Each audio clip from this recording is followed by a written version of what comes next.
एक लड़का अपने माँ बाप से जिद कर बैठता है कि उसे मोबाइल चाहिए, हर हाल में चाहिए।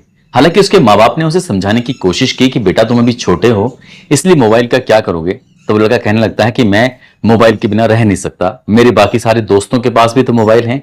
जब लड़के ने इस तरह की बातें की तो उनके माँ और बाप दोनों टूट जाते हैं। आखिरकार बेटा अपनी जिद के आगे जीत जाता है और माँ बाप टूट जाते हैं और उसको उसकी पसंद का मोबाइल दिलवा देते हैं। उस लड़के ने कुछ वक्त बीतने के बाद कक्षा 9 के बाद अपनी पढ़ाई छोड़ दी। पढ़ाई छोड़ देता है और माँ बाप के साथ खेतों पे काम कराना शुरू कर देता है। हालांकि काम में वो इतना मेहनती होता है कि अपने माँ और बाप की हर वक्त मदद किया करता था, लेकिन काम के अलावा जब उसके पास फुर्सत होती थी तब वो अपने मोबाइल पर गेम खेलना शुरू कर दिया करता था। फ्री फायर गेम जब मौका मिलता तब खेलता था, दिन हो रात हो, काम के अलावा बस उसी में लगा रहता था। कब मोबाइल के पन्ने पलटते पलटते उसने उस पर गंदी फिल्म देखना शुरू कर दिया, किसी को पता ही नहीं था। माँ बाप को लगता था कि गेम खेल रहा है, लेकिन वो देखता था गंदी फिल्में।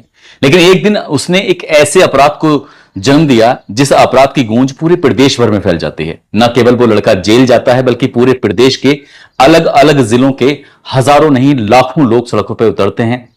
उतरने के बाद उस लड़के के लिए फांसी की सजा की मांग करते हैं। न केवल वो लड़का जेल जाता है बल्कि उसकी माता और पिता दोनों जेल जाते हैं। कोर्ट से हालांकि उन्हें जमानत मिल जाती है, लेकिन जब वो वापस लौटकर अपने गांव आते हैं तो गांव के लोग इतने ताने मार रहे थे कि माँ बाप का अब जीना दूभर हो गया है, वो परेशान हो गए। आज की इस कहानी के माध्यम से न केवल बहुत सारे माँ बापों को यह संदेश मिलेगा कि बच्चों की जिद के आगे जल्दी से टूटना नहीं चाहिए, बल्कि उन्हें देखना भी चाहिए कि आखिरकार उनके बच्चे मोबाइलों पर देख क्या रहे हैं। कहीं ऐसा तो नहीं है वो किसी अपराध को जन्म देने वाले हों।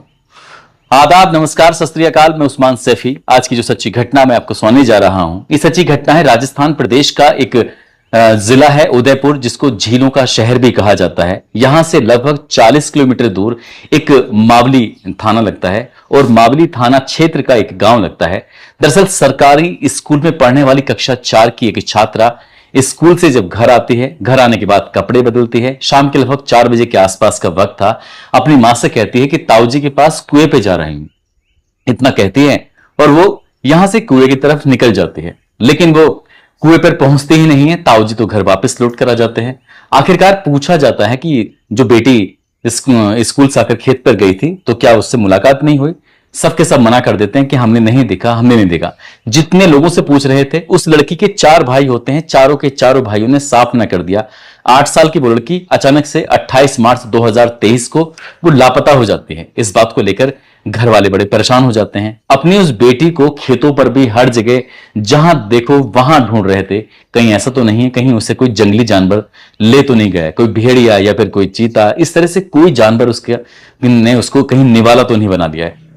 पूरी रात उस लड़की को ढूंढा जाता है। जहां जहां उसका आना जाना होता था, जिस जिसके पास वो आती थी, जाती थी, बातचीत करती थी, हर किसी के पास जाकर उसको तलाश किया जा रहा था, लेकिन लड़की मिल नहीं रही थी। कब दिन निकल आता है पता ही नहीं चलता।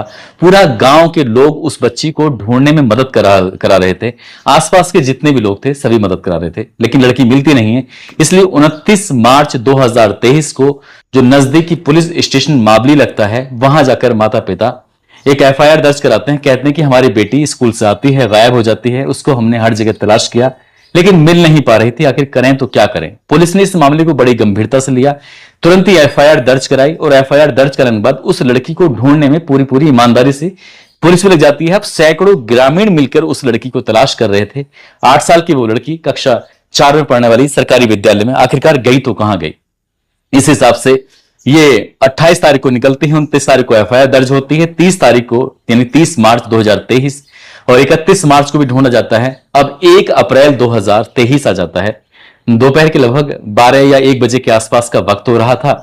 गांव में ही एक खंडर सा मकान था, बिल्कुल बोशीदा हालत में, बिल्कुल कच्चा मकान था। वहां से कुछ दुर्गंध आ रही थी। गांव वालों को ऐसा लगता है कि शायद यहां पर कुछ है।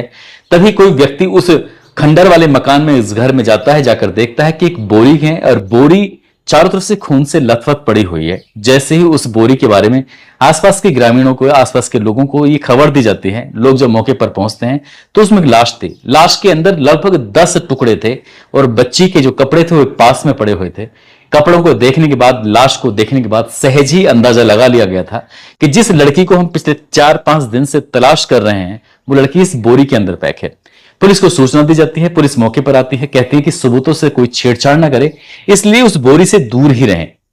उसके बाद अब यहां पर फोरेंसिक टीम आ जाती है, साथ ही डॉग स्क्वाड को भी बुलाया जाता है। डॉग स्क्वाड ने उस पूरे इलाके को अपने सूंघने के बाद वो यहां से दौड़ता हुआ सीधा लड़की के घर पहुंच जाता है और कभी लड़की के घर की तरफ को देखकर भौंकना शुरू कर देता है, तो कभी लड़की के घर के ठीक सामने घर होता है, उस घर की तरफ को देखकर भौंकना शुरू कर देता है। दरअसल ये राम सिंह राजपूत का मकान था और उसकी पत्नी किशन कुंवर ये घर पर होते हैं और उनकी घर की तरफ को देखकर जब वो कुत्ता लगातार डॉग स्क्वाड भौंक रहा था तो पुलिस वालों को थोड़ा शंका होती है, शक होती है।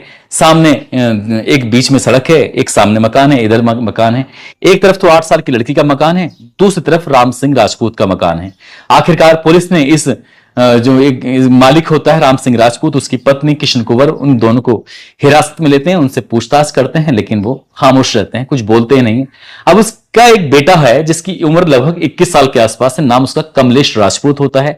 कमलेश राजपूत को जो पुलिस ढूंढ रही थी तो मिलता नहीं है। गांव के लोग कह रहे थे कि जब हम बच्चे को तलाश कर रहे थे, ढूंढ रहे थे, वो तो हमारे साथ ही था, हमने तो उसे अभी देखा है। इसी तरह से उसने थोड़ा सा पुलिस को छकाया। पुलिस ने आखिरकार उस कमलेश राजपूत को हिरासत में ले लिया। अब हिरासत में लेने के बाद जो डॉग स्क्वाड था और एफएसएल टीम होती है वो सीधे घर के अंदर पहुंचती है। घर के अंदर जाने के बाद सीधा जो डॉग होता है वो बाथरूम जाता है और बाथरूम के बाद सीधा जाता है बेडरूम के अंदर। वहां पर बेड पर भी खून के कुछ धब्बे लगे हुए थे, बाथरूम के अंदर भी खून के धब्बे थे। अब इन तीनों से, इनकी एक घर के अंदर 3 सदस्य रहते हैं। एक का नाम कमलेश राजपूत जिसकी उम्र लगभग 21 साल है, उसके मां और बाप, इन तीनों से जब पुलिस बारी बारी से पूछताछ करती है तो पुलिस के सवालों के सामने वो ज्यादा देर टिक नहीं पाते। आखिरकार सच सामने आने लगता है और जब पूछा जाता है तो पूछने पर पता चलता है कि जो लड़का जिसकी उम्र 21 साल है उसको दरअसल फ्री फायर गेम खेलने की आदत थी। कब उसको ब्लू फिल्म, गंदी फिल्में, जो पॉर्न वीडियो होती हैं, पॉर्न साइटें होती हैं, उनकी देखने की आदत लग जाती है, उसको पता ही नहीं चलता है। वो बताता है कि इस लड़की से मिलने से पहले यानी कि 28 मार्च 2024 को शाम 4 बजे से पहले लगभग 29 वीडियो वो देख चुका था जिसमें गंदी गंदी साइटें थी। गंदी साइटें देखने के बाद वो थोड़ा उत्तेजित हो जाता है। घर के सामने 8 साल की एक लड़की रहती है जो कि उसे भैया कह के बुलाती है। उसने उसको आवाज लगाई। आवाज लगाने के बाद उसने गली में देखा तो चारों तरफ कोई व्यक्ति नहीं था। तभी उस लड़की को अपने घर पे बुलाता है। उस लड़के के उस वक्त मां और बाप दोनों थे ही नहीं, वो घर से बाहर गए हुए थे। उस लड़की को अपने घर पर लाने के बाद उसके हाथ और पैर बांध देता है। उसके साथ वो खेल खेल रहा था। उससे कह रहा था कि हम दोनों खेल खेलते हैं, जैसे मैं कहता हूं तुम्हें वैसा ही करना होगा। लड़की क्योंकि भाई बहन का रिश्ता मानती थी इसलिए उसे कोई पता भी नहीं था कि ये मेरे साथ क्या करने वाला है। लड़की के हाथ पैर बांध दी जाते हैं। अब उस लड़की का उसने रेप करना शुरू कर देता है। जैसे ही वो लड़की चीखने लगती है, चिल्लाने लगती है, तब उसने उसकी गर्दन को बहुत ताकत से पकड़ लिया ताकि वो चीख ना सके, चिल्ला ना सके। इसके बाद उसके साथ वो गंदा और घिनौना कृत्य कर रहा था। लड़की जैसे चीखने की कोशिश करती थी तो वो अपनी जो पकड़ थी उस पकड़ को और भी मजबूत कर दिया करता था और पकड़ मजबूत होते होते कब उसके गला दब जाता है उस दरिंदे को पता ही नहीं चलता और वो उसके साथ अपनी हवस मिटाकर उसके बाद जब उसे होश आता है तो फिर दोबारा उसके साथ वही गंदा घिनौना कृत्य कर रहा था, जबकि वो नहीं जानता था कि जिसके साथ वो गलत कर रहा है वो लड़की तो मर चुकी है, यानी कि उसके प्राण निकल चुके हैं।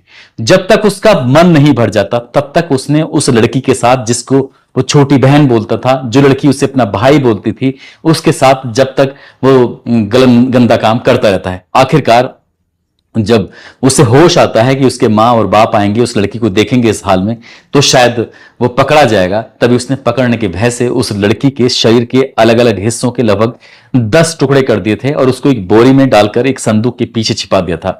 जब माँ और बाप शाम को देर शाम घर पर आते हैं, उधर उस लड़की को ढूंढने के लिए उसके माँ बाप, उसके परिवार के लोग, उसके रिश्तेदार परेशान हो जाते हैं। तो आखिरकार माँ और बाप उस लड़के के देखने के बाद अपनी बेटे की हालत को समझ जाते हैं कि इसके साथ कुछ ना कुछ गलत हुआ है, इसने कुछ गलत किया है। तभी बताता है कि उसने इस तरह से उस लड़की की हत्या कर दी है। उधर वो ढूंढ रहे हैं, इधर उसने लड़की को बोरी में पैक करने के बाद बताया जाता है कि मां और बाप ने उस लड़की को खंडर वाले मकान में फेंकने में मदद की थी। पुलिस को आखिरकार 4 दिन का समय बीत जाता है।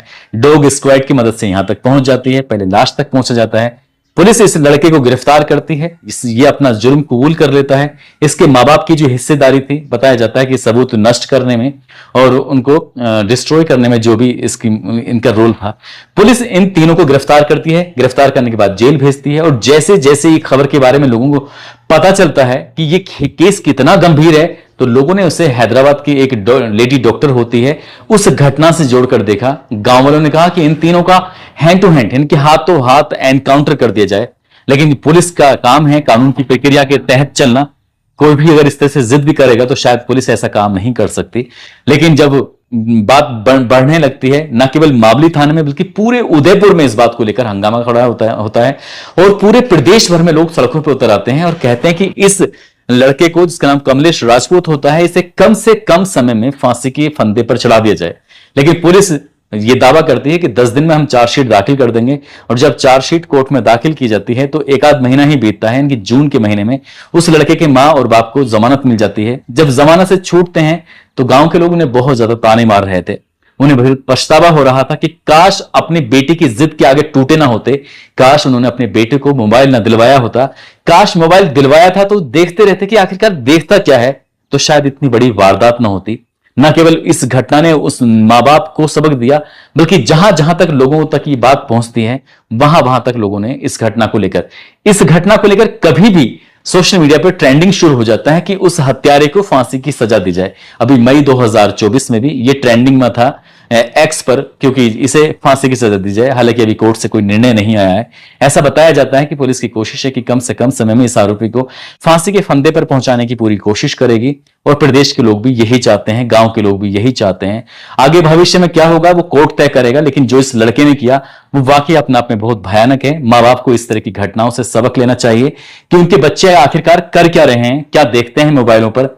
जिद करते हैं तो टूटना नहीं चाहिए।